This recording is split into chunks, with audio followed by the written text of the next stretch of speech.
Hello everyone and welcome to another MTG Top 10. I'm Nighthawk and every week I bring you a new MTG related Top 10 list. Since I started doing this over a year ago, I've covered a few keyword abilities. I've done Flash, Indestructible, Hexproof, and Reach for example, and I want to get around to doing every keyword eventually, so this week I'm continuing that series of Top 10s with Deathtouch, a keyword ability that allows creatures to kill a creature if it does at least one damage to it.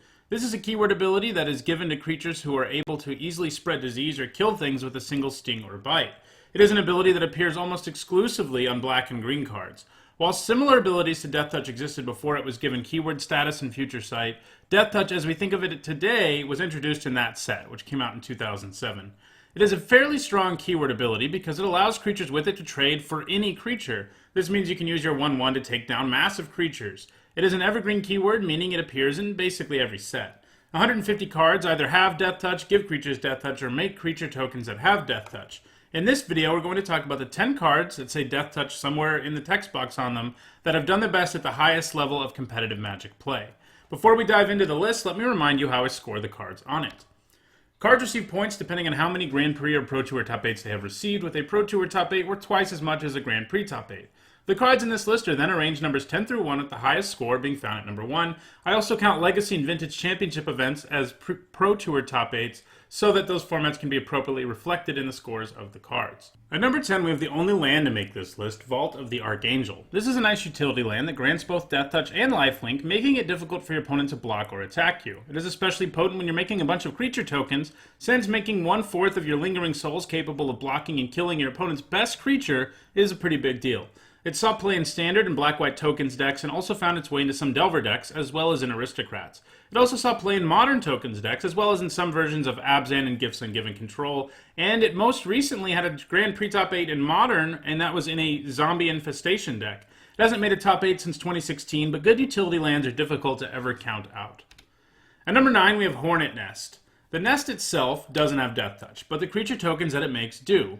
Hornet Nest is no fun to have to attack into because if your opponent blocks a 5/5 with it, they get 5/1/1s with Deathtouch, and that's pretty difficult to deal with without a sweeper. Those creatures represent a fast clock and a difficult to penetrate wall of Deathtouch. While in Standard it saw play in Devotion to Green and Temur in Ban Aggro as well as Cruel Dragons. While it didn't see play in non-rotating formats immediately after it left Standard, so far in 2017 Hornet Nest actually has 2 Modern Grand Prix Top 8s, both in Valakut decks, so Hornet Nest may find itself higher up on this list in the near future. At number 8 we have Grave Titan, probably the creature on this list whose Deathtouch is the least relevant. Since he's a 6/6, he can kill most things in combat anyway, but I guess being able to trade for even bigger creatures doesn't hurt. The Titan's real power though is in its 6 mana, 6/6 body that comes with a powerful Enter the Battlefield trigger, giving you 2 zombies, that happens again every single time it attacks. He turns out zombies with ease, and if he is allowed to attack even twice, whoever casted him has a great chance at winning the game. He was a great finisher in Control decks when he was in Standard. He does exactly what Control deck wants, giving you value even if he gets destroyed by a removal spell. He saw play in Blue-Black Control, Bug Control, and Solar Flare as one of the main ways these decks had to win the game. He also saw some play in Extended while that format existed, managing 2 Pro Tour Top 8s at Pro Tour Amsterdam in 2010, both in Control decks. Grave Titan surprisingly hasn't seen play in Modern, but it has found its way into Legacy in recent years, primarily as a reanimation target, putting up 2 Grand Prix Top 8s in reanimation decks, with the most recent one being earlier in 2017, so he probably isn't done yet. At number 7 we have Hornet Queen, which, like Hornet Nest, makes insect tokens with flying and Deathtouch. Unlike the Nest, Hornet Queen also has Deathtouch herself. While in Standard, the Queen saw a lot of play, with Abzan Midrange, Devotion to Green, Golgari Constellation, and Sultai Whip and Sidisi Whip being the primary homes of the Queen. The deck that did perhaps the most broken thing with the Queen was the Sultai Whip deck, which never planned on actually casting the Queen, but instead used Whip of Erebos to reanimate it as quickly as possible. Reanimating the Queen was very potent, because even though she left at the end of the turn and swinging for 2, she left the 4 insect tokens in play. The Queen has also seen play in Modern, showing up in some versions of Bloom Titan before the deck got weakened by the banning of Summer Bloom. While it has continued to see play in the descendants of that deck, frequently called Bloomless Titan, that deck hasn't managed a top 8 just yet, although it has managed 2 top 16s in the last year or so in Modern, and it seems likely that it will eventually get over that hump and get a top 8 in a Modern Grand Prix. At number 6 we have Vampire Nighthawk. Famous for being one of the best uncommons in a limited format ever, Vampire Nighthawk also saw a lot of play in Constructed. Lifelink, Deathtouch, and Flying, all packed into a 3 mana 2/3 body, is incredibly good. If it couldn't be swinging for damage in the sky that also gained you life, you could use it to trade for your opponent's best creature, which also gains you life. The Nighthawk saw the most play in Standard, fitting into most decks that had black in them. He was good in Control decks because it made it harder for you to die thanks to lifelink, and he was good in aggro because of the evasive damage he could deal, while the life gain also made it harder for other aggro players to race you. In Standard, it saw play in Jund, both aggro and mid-range variants, blue-black control, vampires, Rakdos aggro, zombie aggro, and Golgari control. It was dominant enough that people tried it out in Extended 2, and it managed one Grand Prix top 8 in the format in a Fairies deck at Grand Prix Atlanta in 2011. It has never managed a top 8 in Modern, but it does have a top 16 in a Jund deck from 2016, so it isn't impossible that it gets some points in that format in the near future. At number 5, we have Deathtouch Raptor, who, incidentally, is a good candidate for a creature to get its creature type errata to Dinosaur once Ixalan comes out with the Dinosaur creature type. But anyway, this 3-mana 3/3 with Deathtouch also has the Megamorph mechanic, allowing you to play it on turn 3 and flip it later in the game for 5 mana to make it a 4/4. This wasn't the most common way to play the Raptor, though, unless you had another Raptor in your graveyard. That's what really made this card powerful. A Deathtouch creature who won't stay dead is a real problem. Hard to attack through and hard to block. Normally, you feel good if you can trade a medium creature for a Deathtouch creature, but you never feel good about trading against Deathtouch Raptor because most decks that had it in it also ran other cards with Morph and Megamorph, meaning it was going to come back from your graveyard. While it only saw play in Standard, it saw a lot of it, usually alongside Den Protector, in decks like Abzan and Devotion to Green. It also saw play in various decks with Megamorph in the name because the value engine of Den Protector and Deathtouch Raptor together was the core of the deck. This included Green-White, Bant, and Abzan and Temur variants. It also saw some play in Collected Company decks. Because the Raptor is somewhat parasitic, that is, it is a payoff for a mechanic that only appears in a few sets, it's not an evergreen mechanic, it doesn't have much of a chance of seeing play in any non-rotating formats. At number 4, we have Dragonlord Silumgar, a 6-mana 3/5 that can steal planeswalkers or creatures is a pretty big deal, and it doesn't hurt that it has both flying and Deathtouch. Because as a 3/5, it can block Siege Rhino and kill it without dying, unlike most 3-power creatures. It was also a great card at combating Gideon, ally of Zendikar, and most other planeswalkers, but Gideon most of all. It was a card that was tearing through Standard then, and it's still doing the same now, and maybe is even doing it a little bit more because Silumgar's not around. Stealing a planeswalker is great, but what was really nice was stealing Gideon and using his ultimate, which wasn't difficult to do since he comes into play with enough devotion to use his ultimate right away. This means that your opponent will never get their Gideon back, and also that your creatures got a permanent +1/+1 boost. All of this power made Dragonlord Silumgar one of the most played cards in the format when it was in Standard.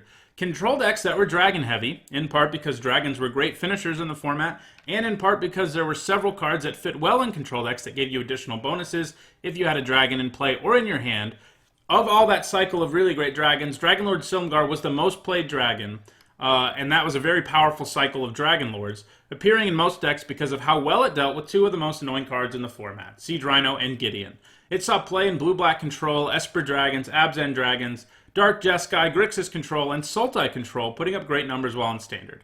It has never seen play in non-rotating formats, and it doesn't seem like the most likely candidate to do so because 6 mana is way too slow for those formats. However, I could see Silumgar perhaps becoming a reanimation target in Legacy decks at some point, because reanimating Silumgar early and then stealing your opponent's best creature sounds pretty good to me. At number 3, we have our only Planeswalker and only double-faced card to make this list, Garruk Relentless, who can transform into Garruk the Veil-Cursed. As a Planeswalker, obviously Garruk doesn't have Deathtouch, but when he transforms into the Veil-Cursed, he has a very powerful +1 that allows him to put a 1/1 Wolf with Deathtouch into play every turn. Killing a 2/2 with Garruk Relentless and flipping him into Garruk the Veil-Cursed was a common play pattern, and obviously, once your Garruk's loyalty is only at 1, you need to get it back up. The wolves he makes provide excellent protection as your opponent is forced to attack into the Deathtouch creature if they want to try to take down Garruk, and they want to because his -3 can end the game. Obviously, Garruk could also do other things, like being able to tutor for you, which was nice, but if you were playing Garruk, you should probably make sure you have a stack of 1/1 Deathtouch Wolf tokens alongside your 2/2 Green Wolf tokens, because you'll be making a lot of those Deathtouch tokens. Garruk was one of the best cards in Innistrad block, as illustrated by the fact that he managed 6 top 8s at Pro Tour Avacyn Restored, the block constructed Pro Tour for Innistrad.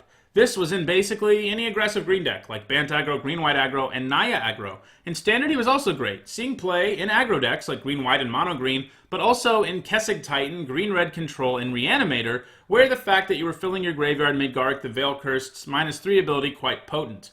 Garrick also saw some play in Modern, managing 2 Grand Prix top 8s at a Grand Prix and 2 Rug Delver decks back in 2012. Even Legacy hasn't been safe from Garrick, as he has put up a few Grand Prix top 8s there as well in Maverick, and has actually managed top 16s in Legacy very recently, primarily in Bug control decks. So he is likely to at some point receive some points from the Legacy format. At number 2, we have Acidic Slime, a good illustration of how Deathtouch can be very good. In the Slime's case, Deathtouch means that Acidic Slime is always going to 2 for 1 your opponent. It gets to destroy an artifact, enchantment, or land when it enters the battlefield, and any way your opponent wants to deal with it is going to involve them having to use a card, whether they cast a removal spell on it to get the annoying Deathtouch out of the way, or have to block it with something, or attack their creature and do it. They're going to lose 2 cards, and you're only going to be playing 1. So Acidic Slime provides a ton of value, and it's flexible in its ability to destroy 3 different kind of permanents, and it has managed to ride that value all the way to being the number 2 Deathtouch card. Its flexibility has led to it being an EDH staple these days, but while in Standard, the Slime was a force to be reckoned with. It saw play primarily in slower control decks and ramp decks. This included Valakut Ramp, Kessig Titan, and Rug Control for most of its time in Standard, but it also saw play in Birthing Pod decks. The Slime is a great toolbox creature, and Birthing Pod allows you to easily search your deck for whatever you need, depending on the situation. If your opponent has a problem artifact, enchantment, or land, finding the Slime is very nice. During its last few months in Standard, it also found its way into Reanimator decks, which use the Slime similarly to how Birthing Pod used it. Instead of the deck being used as a toolbox, your graveyard is used as a toolbox, and if you're milling yourself, you could get the Slime out of there whenever you need it. At number 1, we have Worm Coil Engine, which is a ridiculous card. I have a personal story about the engine. I played Magic from Urza's Block until Lorwyn Morningtide, and came back during Return to Ravnica. I hadn't played for a while, and while creatures had been trending upward even when I was playing, when I saw that Worm Coil Engine was printed, it seemed completely insane to me. 6 mana for a 6/6 with Deathtouch and Lifelink, and it makes 2, not 1, but 2 tokens, one of which has Deathtouch and the other Lifelink. That's insane, and it showed me how much more powerful creatures had gotten. The engine is frequently an easy 3 for 1 unless someone plays an exile effect like Path to Exile. Worm Coil Engine is still an ultra powerful creature, even with all the power creep going on, and it has a pretty impressive resume as a result, and it's a multi-format all-star.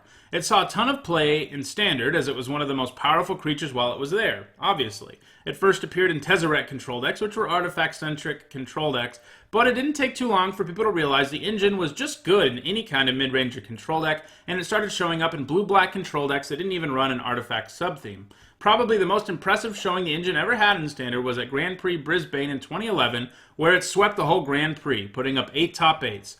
These were decks as varied as Green-White Aggro, Kessig Titan, Tezzeret Control, and Blue-Black Control. It wasn't legal for very long in Extended, as the format ceased to exist in 2011, but it did manage to put up 4 Grand Prix top 8s in its brief time there, mostly as a sideboard card in Fairies decks. It began its career in Modern similarly, but eventually found a home in Tron decks who could power out the engine on turn 3. While Tron has been its main home in Modern, it has also done some work in Scapeshift decks and makes the occasional appearance in a Jund deck list. It has also managed 1 Legacy Grand Prix top 8 and has been powerful enough to pick up some high finishes in Vintage tournaments as well, with multiple copies of the card in the top 16 of the 2015 Vintage Championships, just missing out on a top 8. In short, Worm Coil Engine isn't anywhere close to being done putting up numbers, and will probably only strengthen its hold on the number 1 spot on this list. That does it for this week's MTG Top 10. If you enjoyed this video, don't forget to hit the like button. In the comments, let me know what your favorite creature with Deathtouch is, and if you want to make sure you catch all of my MTG Top 10s, don't forget to subscribe. My Top 10s are sponsored by 5colorcombo.com, a great website for all things Magic. You can use my discount code NITSAHONE5 to get a 5% discount in their store. Thanks for watching.